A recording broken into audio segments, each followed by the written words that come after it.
Cam Edwards with you once again, breaking down Fox and Friends from Christmas Eve this time around. You know, part of me feels kind of bad, like I'm the guy who didn't get invited to the couch, and so I'm just, on the outside looking in. But honestly, it's not me. They need somebody there on the couch who knows a thing or two about firearms. Again, I think what we're seeing a lot of are people who they really want, look, I mean, they're genuinely concerned. They want to have a conversation, but they don't know a lot about the issue. And so even the media, and that's what's so scary here, is that even the media is falling victim to what I referred to as low information voters. We have low information anchors, and we are falling prey to the low information anchors out there. So let's take another listen to another segment. This starts right after the Fox and Friends hosts have heard Wayne LaPierre say, look, call me crazy, but I believe in protecting our kids, and I believe that armed security in our schools does just that.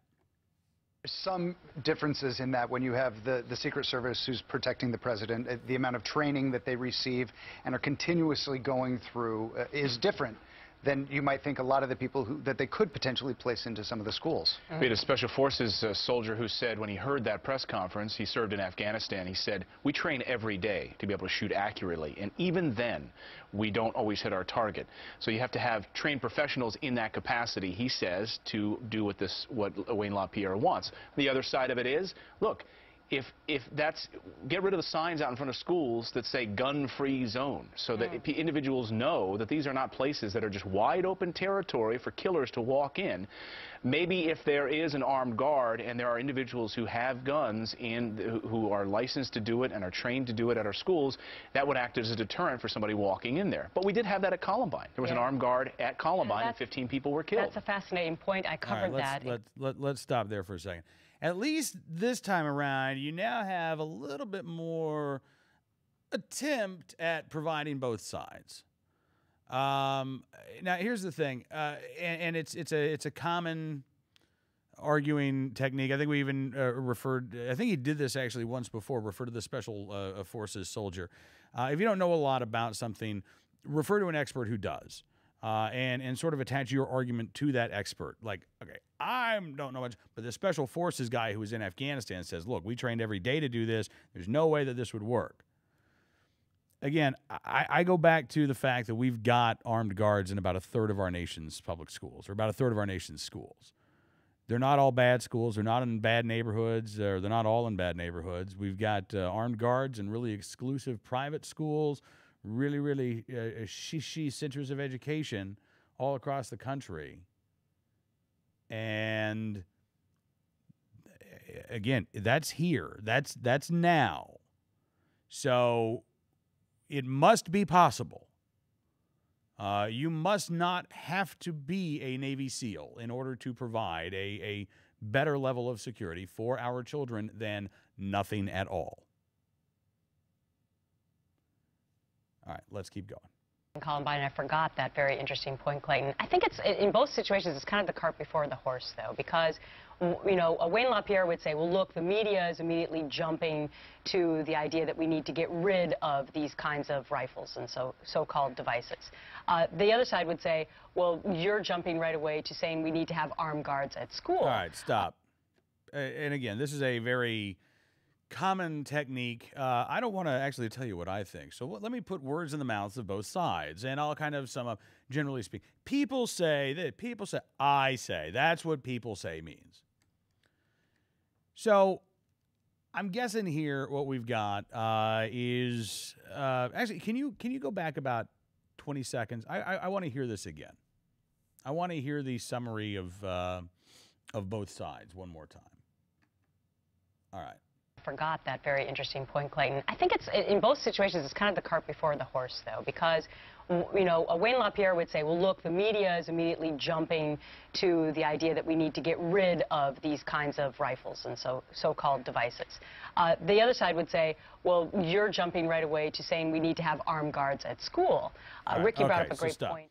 So, first of all, is the other side the media? By the way, that's the media saying that. That's not me saying that. That's her saying that. I mean, she said the other side would say, after Wayne LaPierre was going after the media. So is the media the other side? I mean, I'll admit, it kind of seems that way sometimes. But here's the other thing. The NRA waited a week to respond. So, no, you can't say, well, the NRA jumped right out and said blank, because the NRA did not. The NRA said it was waiting until it was a more respectful time to start talking. So no, I think you lose that point. The second point is when you talk about, well, I forgot there was a deputy there at Columbine and people were still killed. Well, Columbine happened 5 years into the Clinton gun ban. So if the fact that there was a deputy there and people still died means that deputies must not work, again, that was smack dab in the middle of a 10-year gun ban. Does that mean gun bans don't work? By your logic. Now, here's the thing.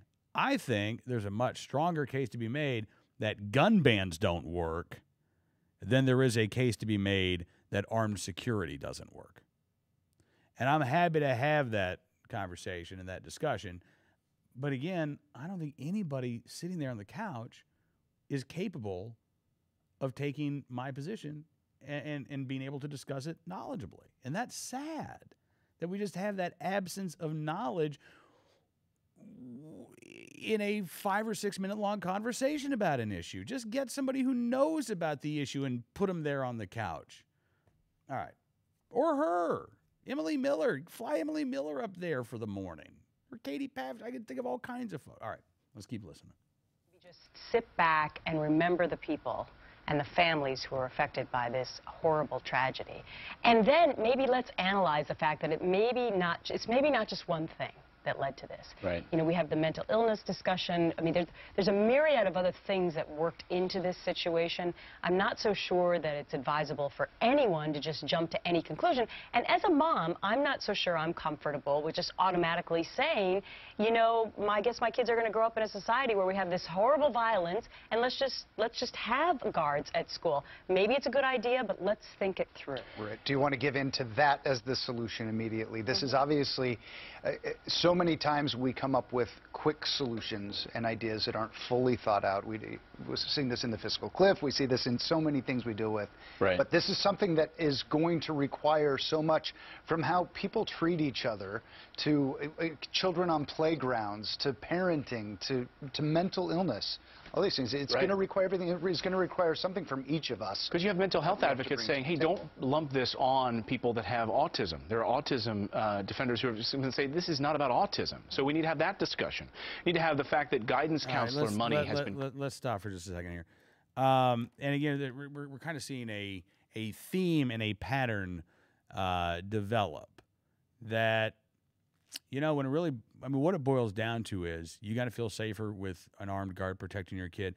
Not are you going to feel squeamish. Not are you going to feel like your kid's safer? And the answer is yes. Now, we can have that discussion about what it means as a society. We can have the discussion about gun control. We can, you know, nobody is bothering to point this out, but Wayne LaPierre, when he made his statement on Friday, said, you know, that there'll be time for that debate. We know that that debate is coming. This was not offered as a, hey, now that we've put out this plan, we don't need to talk about gun control anymore.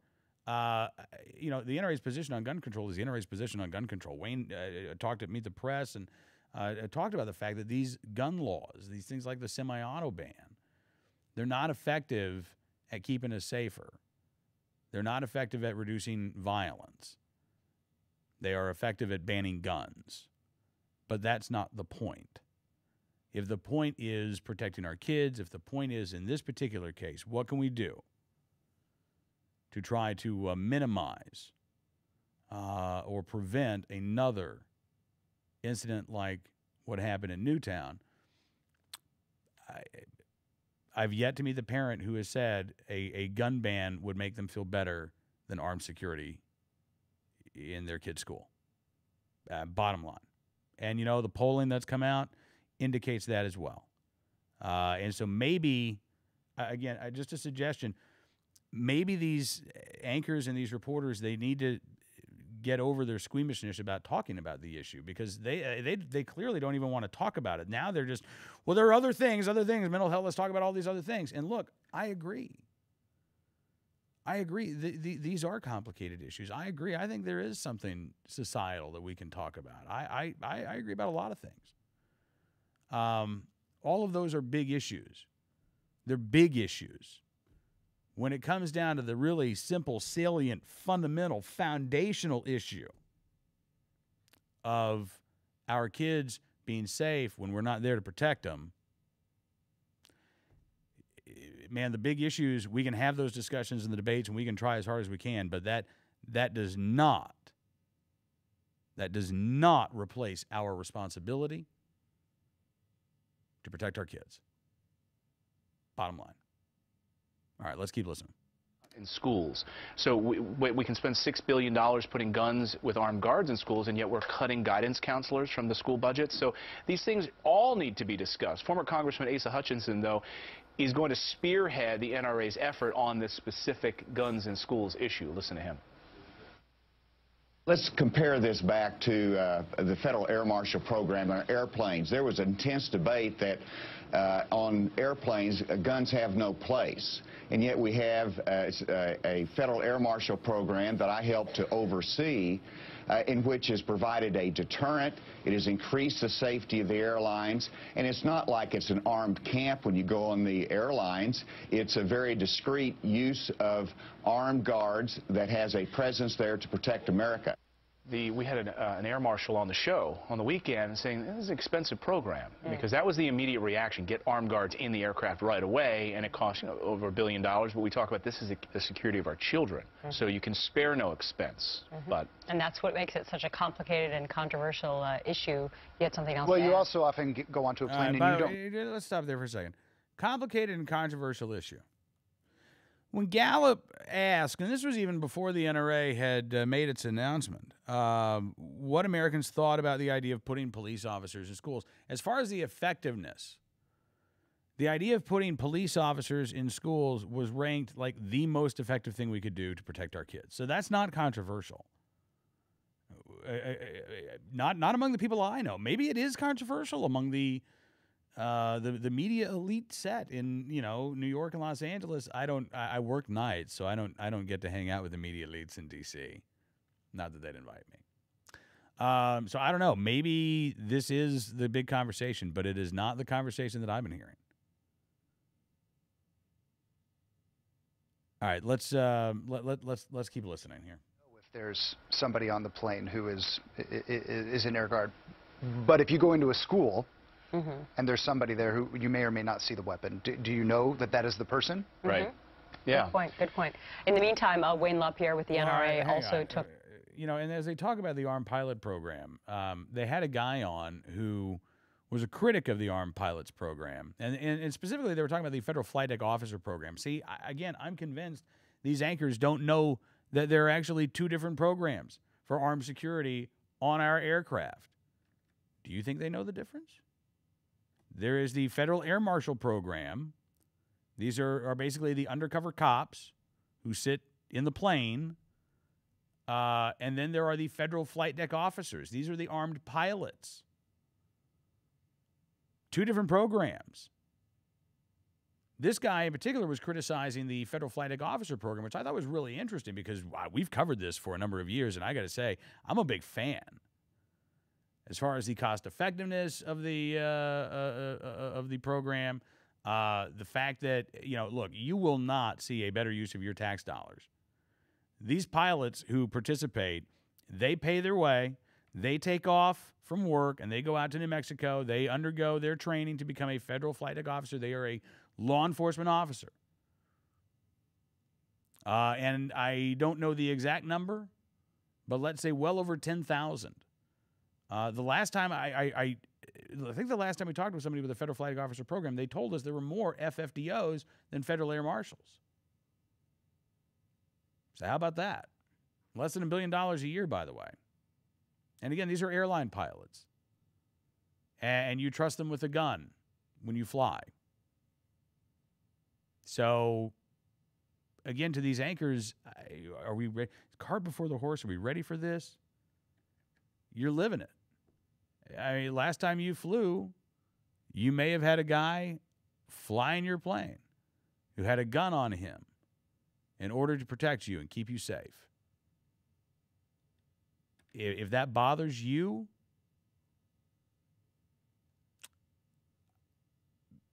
I'd say that has a lot to say about you.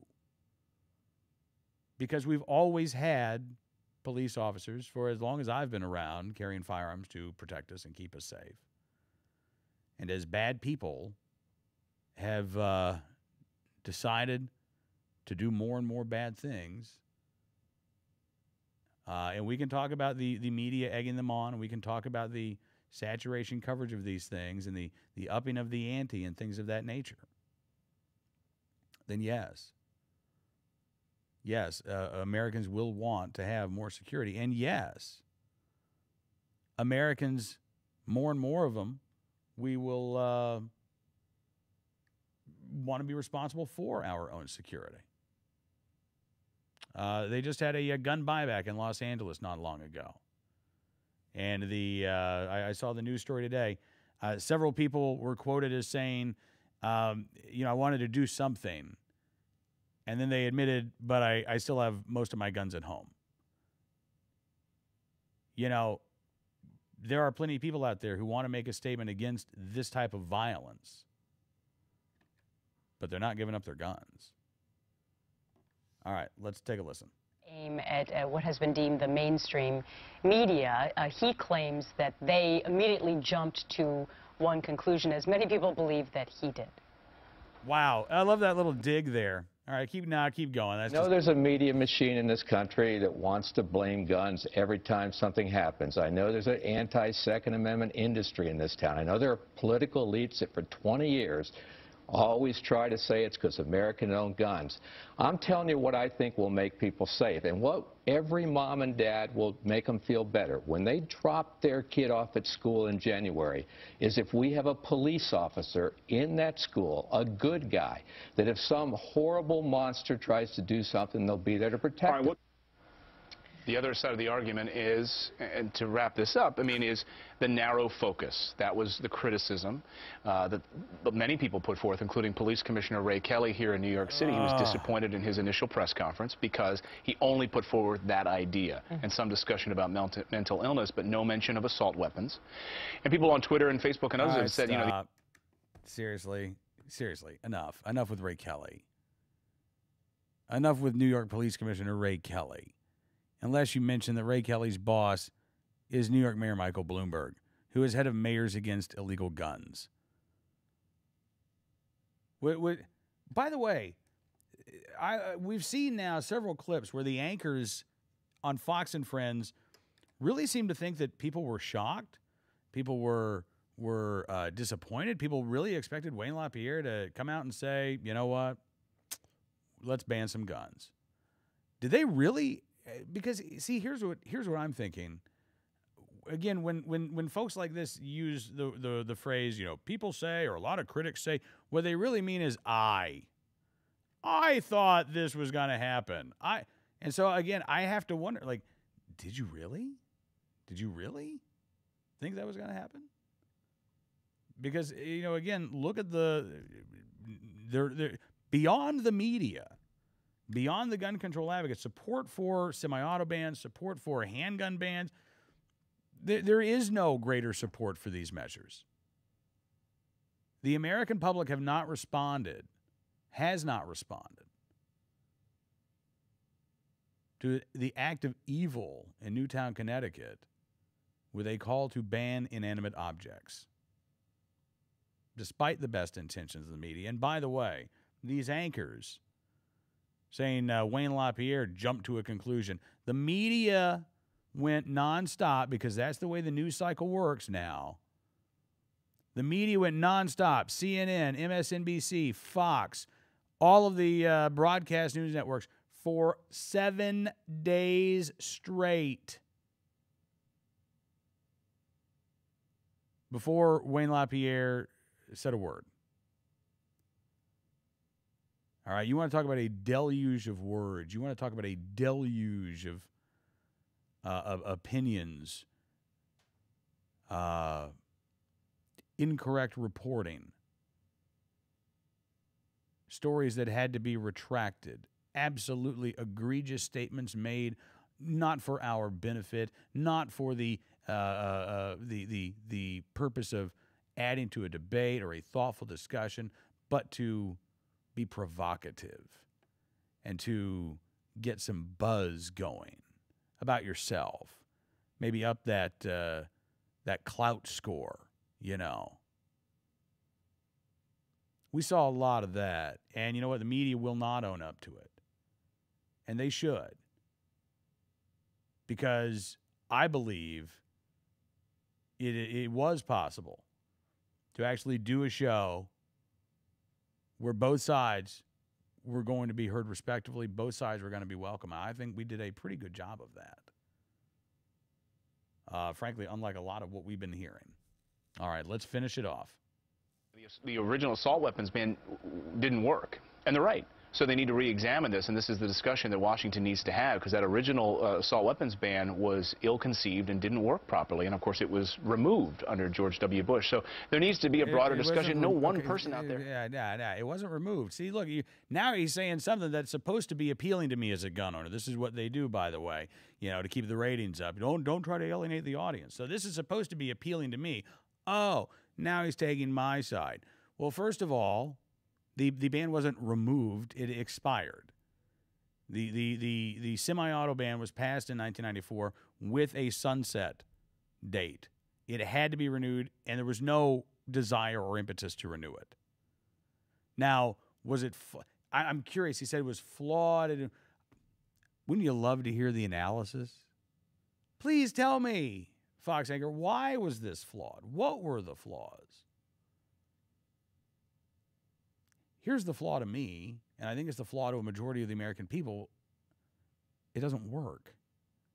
All right? It doesn't work. Senator Feinstein's bill that she's introduced that would expand both the number of named firearms that would be banned, as well as expand the characteristics that would make a firearm qualify as a quote-unquote assault weapons, shows the fact that the phrase quote-unquote assault weapon it means whatever you want it to mean. As I've said before, it means gun I want to ban. And again, she's just broadened the definition. Guns I want to ban. But that's what it is. And that's not what the American people are calling for.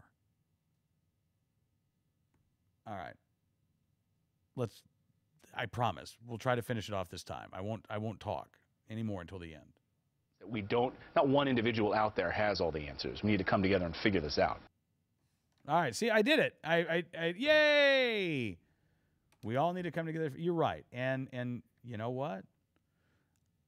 Let's try to do it in a way that is knowledgeable. Let's try to recognize that we may have some gaps in our information base, and we have an obligation to our audience to try to fill in those gaps so that when we're offering up our opinions, at least, and I hold myself, I try to hold myself to the standard too, that when we're offering up our opinions, we are,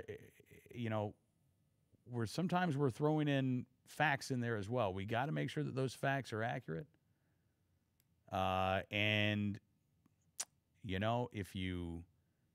if you really can't be open-minded about an issue, I'll clue you in. Your audience is sophisticated enough to pick up on that.